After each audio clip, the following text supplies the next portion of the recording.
My elderly neighbor passed away, and I'm furious at her family.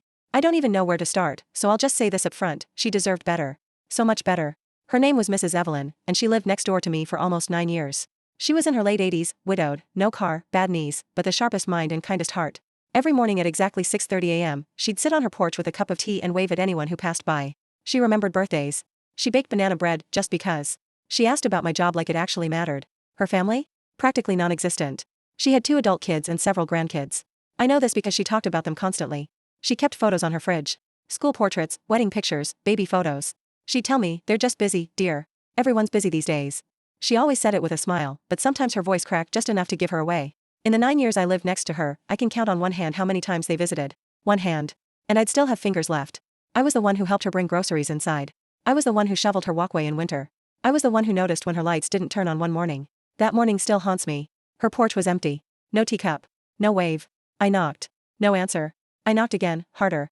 Still nothing. I called her phone, straight to voicemail. A bad feeling settled in my stomach, the kind you don't ignore. I called for a welfare check. They found her in her bed. Peaceful, they said. She'd passed in her sleep. I cried harder than I expected. I wasn't her family, but she felt like one. Here's where the anger starts.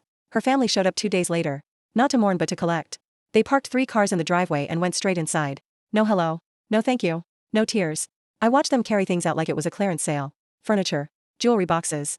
Even the old quilt she'd told me her mother made by hand. I overheard one of them laugh and say, wow, she really held on to junk. Junk. That junk was her life. They didn't ask neighbors about her. They didn't ask how she was.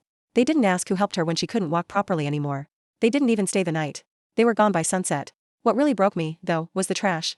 The next morning, I saw black garbage bags piled by the curb. Heavy ones. Overstuffed. One had torn open, and I saw photo albums spilling out. Handwritten letters. Cards. Memories, just tossed like they meant nothing. I picked one up. It was a birthday card she'd shown me once, from her granddaughter, dated 8 years ago. I remembered because she'd said, I keep this one close.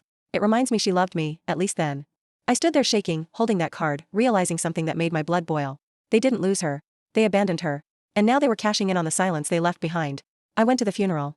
So did they. They cried loudly. Dramatically. Hugged each other. Talked about how hard it's been. Hard. Where were they when she fell and bruised her ribs? Where were they when she spent holidays alone? Where were they when she waited by the phone that never rang? After the service, one of her sons said, she didn't really have anyone close at the end. I almost said something. Almost caused a scene. My hands were clenched so tight my nails cut into my palms.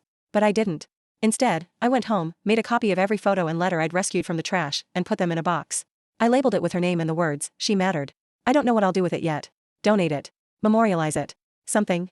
All I know is this, loving someone isn't about showing up when there's something to gain. It's about showing up when there's nothing left but time, and they need you anyway. And her family failed her in the most unforgivable way.